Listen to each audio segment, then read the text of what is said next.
नमस्ते दोस्तों। स्वागत है आपका हॉरर विद डैनी में और फिर से लेकर आया हूं एक और थ्रिल से भरी हुई हॉरर फिल्म एक्सप्लेनेशन को। फिल्म का नाम आपको टाइटल में मिल जाएगा, तो ज्यादा देरी ना करते हुए शुरू करते हैं कहानी को। दोस्तों, मूवी की ओपनिंग ही काफी डिस्टर्बिंग है। शुरुआत होती है एक औरत से जो एक अमीर आदमी के घर में बंदी बनाकर रखी गई होती है। वो औरत काफी ब्रोकन और ट्रॉमेटाइज लग रही होती है। उसके पास एक छोटा सा म्यूजिक टॉय होता है, घोड़े वाला टॉय, जिसे वो प्ले करती है और उसी साउंड के साथ सोने की कोशिश करती है। दूसरी तरफ वही आदमी अपनी दुनिया में मस्त होता है, लाउड म्यूजिक बजाकर डांस करता हुआ, और चारों तरफ पैसों के ढेर लगे हुए होते हैं। मतलब क्लियर है, पैसा और पावर का पूरा मिसयूज हो रहा है। बाहर मौसम खराब हो जाता है, बिजली कड़कने लगती है, आंधी आती है और एक ट्री ब्रांच हवा के जोर से खिड़की तोड़ देती है। ये मौका देखकर वो औरत डिसाइड करती है कि बस अब या तो भागूंगी या मरूंगी। वो खिड़की से निकलकर भागने लगती है। आदमी को जैसे ही पता चलता है वो उसके पीछे दौड़ता है। औरत काफी दूर तक भाग जाती है, लेकिन तभी एक क्रीपी भूतिया बच्चा उसका रास्ता रोक लेता है। पीछे से वो आदमी भी आ जाता है। औरत गुस्से और दर्द में चिल्लाकर कहती है कि बस बहुत हो गया, तुमने मुझे सिर्फ अमीर बनने के लिए यूज किया, मरने के बाद भी मैं तुम्हें माफ नहीं करूंगी। और जैसे ही वो ये बोलती है, उस पर बिजली गिरती है और वो वहीं जलकर मर जाती है। ये सीन ही हिंट दे देता है कि अब जो आने वाला है वो सिर्फ हॉरर नहीं, बदले की कहानी है। इस इंट्रो के बाद स्टोरी शिफ्ट होती है गांव में, जहां पिछले कई सालों से अजीब चीजें हो रही होती हैं। हर साल एक औरत मिस्टीरियसली गायब हो जाती है और गांव के लोगों के घरों से पैसा भी बिना किसी ब्रेक इन के गायब हो रहा होता है। ये प्रॉब्लम एक ढाबा चलाने वाली औरत सीधा के साथ भी हो रही होती है। उसके पैसे बार बार गायब हो जाते हैं, इसलिए उसे अपने वर्कर्स को निकालना पड़ता है। सिर्फ एक वर्कर को वो अभी तक रखती है, जिसका नाम एम्बर होता है। गांव के लोग परेशान होकर गांव के मुखिया सुकीमान के पास जाते हैं। लोग पूछते हैं कि हर साल औरतें गायब हो रही हैं, जैसे अभी अर्लियन नाम की औरत भी गायब हो गई है। लेकिन सुकीमान बहुत कैजुअली सब कुछ डिनाई करता है। वो बोलता है कि नहीं नहीं, वो अपने बॉयफ्रेंड के साथ भाग गई है। जब लोग दूसरी गायब औरतों का सवाल उठाते हैं और पैसे चोरी होने की बात करते हैं, तब भी सुकीमान उन्हें बोल देता है, डोंट ओवरथिंक, गांव में सब ठीक है। ऑडियंस के लिए यहीं से रेड फ्लैग स्टार्ट हो जाता है, क्योंकि क्लियरली कुछ तो छुपाया जा रहा है। एम्बर का घर का सीन काफी इमोशनल है। एम्बर एक सिंगल मदर है। उसकी बेटी पुत्री और छोटा बेटा अजी। पुत्री एम्बिशियस है, वो पॉवर्टी से बाहर निकलना चाहती है। वो चाहती है क्रूज शिप ट्रेनिंग ज्वाइन करे ताकि फैमिली की कंडीशन बेटर हो सके। लेकिन एम्बर कंजर्वेटिव है, वो नहीं चाहती कि उसकी बेटी घर से दूर जाए। पैसे की प्रॉब्लम इतनी ज्यादा है कि अजी की स्कूल फीस भी पेंडिंग है। पुत्री का फ्रस्ट्रेशन यहीं से बिल्ड होता है। एक दिन ढाबे से निकलने के बाद जब एम्बर पानी पीने के लिए रुकती है, उसे एक बैग मिलता है जिसमें बहुत सारा पैसा होता है। पहले तो वो ईमानदारी दिखाते हुए बैग मुखिया के घर ले जाती है, लेकिन लास्ट मोमेंट पर ग्रीड जीत जाती है और वो बैग लेकर वापस चली जाती है। ये एक छोटा सा डिसीजन होता है, लेकिन इसी डिसीजन के साथ उसकी जिंदगी एक कर्स बन जाती है। उस रात से एम्बर अजीब बिहेव करने लगती है। नींद में चलना, काली चिमनी बोलना, बिना रीजन बुखार आना। अजी नोटिस करता है कि घर में चीजें अपनी जगह से खुद मूव हो रही हैं। एक रात वो वॉशरूम जाते वक्त एक भूतिया बच्चे को देखता है, लेकिन चश्मा नहीं पहना होता, इसलिए क्लियर नहीं देख पाता। पुत्री और अजी जब एम्बर को जगाते हैं तो पता चलता है उसे तेज बुखार है। पुत्री जब कोल्ड वाटर लेने जाती है, तब घोड़े वाला म्यूजिक टॉय अपने आप बजने लगता है। नीचे रखा बर्तन जिसमें पानी घूम रहा होता है, उसमें उसे एक भूतिया बच्चा रिफ्लेक्शन में दिखता है। पुत्री क्लियरली समझ जाती है कि कुछ सुपर नेचुरल हो रहा है। अगली रात एम्बर अचानक गायब हो जाती है। सिर्फ पैसे वाला बैग घर में रह जाता है। पुत्री पैनिक होकर सुकीमान के पास जाती है, जहां वो झूठ बोलता है कि एम्बर सिटी में जॉब के लिए चली गई है। लेकिन पुत्री को यह बात बिल्कुल लॉजिकल नहीं लगती। एम्बर अपने बच्चों को बिना बताए कभी नहीं जाती। पुत्री अपनी फ्रेंड किकी के साथ इन्वेस्टिगेशन स्टार्ट करती है।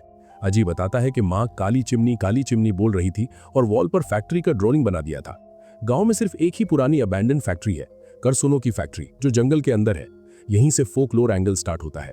किकी एक्सप्लेन करती है तुयूल के बारे में, एक चाइल्ड स्पिरिट जो लोग पैसे चोरी करने के लिए पालते हैं, और ब्लैक कुंटलानी, एक डेंजरस विच स्पिरिट।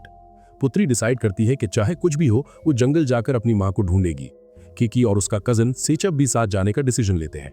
उधर सुकीमान का असिस्टेंट टम्बोंग उन्हें जंगल की तरफ जाते देख लेता है और सुकीमान को इन्फॉर्म करता है, जिससे सुकीमान पैनिक मोड में आ जाता है। इसी बीच घर पर अकेला अजी एक और टेरिफाइंग एनकाउंटर फेस करता है। तो यूल उसके साथ बच्चे जैसा बिहेव करता है, उसके टॉय से खेलता है, फिर अचानक अग्रेसिव हो जाता है। सुकीमान ही सीक्रेटली डोर लॉक करके अजी को किडनैप कर लेता है। पुत्री, किकी और सेचप फैक्ट्री पहुंच जाते हैं। अंधेरा, bats, black magic items, missing women की फोटोज, सब कुछ रिवील होता है।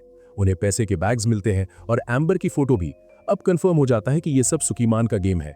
फैक्ट्री के अंदर भूतनियों के अटैक्स, हैलुसिनेशंस और फियर का लेवल नेक्स्ट स्टेज पर चला जाता है। तो दोस्तों, अब स्टोरी एग्जैक्टली वहीं से कंटिन्यू होती है जहां हमें कंफर्म हो चुका होता है कि गांव में जो भी औरतें गायब हो रही थी और लोगों के घरों से पैसे चोरी हो रहे थे, उसके पीछे सुकीमान ही था। पुत्री, किकी और सेचप फैक्ट्री के अंदर पैसे के बैग्स, ब्लैक मैजिक का सामान और गायब औरतों की फोटोज देख चुके होते हैं, जिसमें एम्बर की फोटो भी होती है। अब उन्हें समझ आ जाता है कि एम्बर सिटी नहीं गई, बल्कि उसे यहीं कहीं बंदी बनाकर रखा गया है, एग्जैक्टली वैसे ही जैसे मूवी के स्टार्टिंग में एक औरत को बंदी बनाकर रखा गया था। पुत्री पूरी तरह से पैनिक और गुस्से में होती है, लेकिन वो स्ट्रांग रहने की कोशिश करती है। वो बोलती है कि मैं अपनी माँ के बिना यहाँ से नहीं जाऊंगी, चाहे कुछ भी हो जाए। सेचप बोलता है कि ये जगह बहुत ज्यादा डेंजरस है, हमें मदद लानी चाहिए, और वो लोकल्स को बुलाने के लिए निकल जाता है।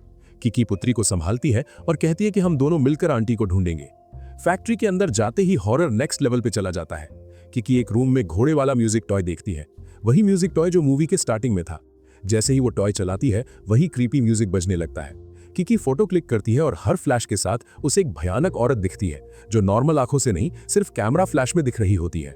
हर फोटो के साथ वो औरत और पास आती जाती है। ये औरत कोई और नहीं बल्कि ब्लैक कुंटलानी होती है, एक एक्सट्रीमली ईविल और अग्रेसिव स्पिरिट। पुत्री आकर किकी को बचाती है, लेकिन उन्हें समझ आ जाता है कि अब ये सिर्फ तुयूल का केस नहीं है, बल्कि कुंटलानी भी इस जगह एक्टिव है। इसी दौरान उन्हें एक रूम मिलता है जहां सुकीमान और उसकी वाइफ सुमरनी की फोटो लगी होती है। तब रिवील होता है कि सुमरनी ही वो औरत थी जो मूवी के स्टार्ट में बंदी थी और बिजली गिरने से मरी थी। सुकीमान ने ही अपनी वाइफ को पैसों के लालच में टॉर्चर किया था और मरने से पहले सुमरनी ने कर्स दिया था कि वो उसे कभी माफ नहीं करेगी। अब वही सुमरनी ब्लैक कुंटलानी बन चुकी होती है। दूसरी तरफ सुकीमान फैक्ट्री के अंदर ही सेचप और छोटे अजी को बंदी बना के रखता है। अजी को उसका चश्मा छीन लिया जाता है ताकि वो क्लियरली देख ना सके। सुकीमान का प्लान बिल्कुल क्लियर होता है। वो एम्बर को सैक्रिफाइस करना चाहता है ताकि उसका तुयूल जिंदा रहे और उसके लिए पैसे चोरी करता रहे। पुत्री और अजी मिलकर सुकीमान का ध्यान भटकाते हैं। पुत्री उसके पैसे जला देती है, जिससे सुकीमान पैनिक में आ जाता है। इसी केओस में पुत्री और एम्बर मिलकर उसका तावीज छीन लेते हैं और सुकीमान को एक रूम में बंद कर देते हैं। तावीज निकलते ही ब्लैक कुंटलानी वापस आ जाती है। कुंटलानी सुकीमान को हवा में उठा लेती है और बिना किसी दया के ब्रूटली उसका मर्डर कर देती है। जैसे ही सुकीमान मरता है तो यूल भी धुआं बनकर खत्म हो जाता है। कर्स फाइनली ब्रेक हो जाता है, लेकिन ये विक्ट्री बहुत कॉस्टली होती है। एम्बर का ब्लड बहुत ज्यादा बह चुका होता है। अपने लास्ट मोमेंट्स में वो पुत्री से कहती है कि अजी का ख्याल रखना, और वहीं उसकी मौत हो जाती है। पुत्री और अजी दोनों टूट जाते हैं। फाइनल सीन में दिखाया जाता है कि सेचप जिंदा होता है, हॉस्पिटल में रिकवर कर रहा होता है। पुत्री ने टाइम पर उसे हॉस्पिटल पहुंचा दिया था, लेकिन पुत्री अपनी माँ और बेस्ट फ्रेंड किकी दोनों खो चुकी होती है। तो दोस्तों, कहानी यहीं पर खत्म होती है, और जाने से पहले चैनल को सब्सक्राइब जरूर करना, क्योंकि हम हर बार ऐसी न्यू हॉरर स्टोरीज लाते रहते हैं। और जाने से पहले हॉरर विद डैनी को भूलना मत। मिलते हैं अगली वीडियो में। धन्यवाद दोस्तों।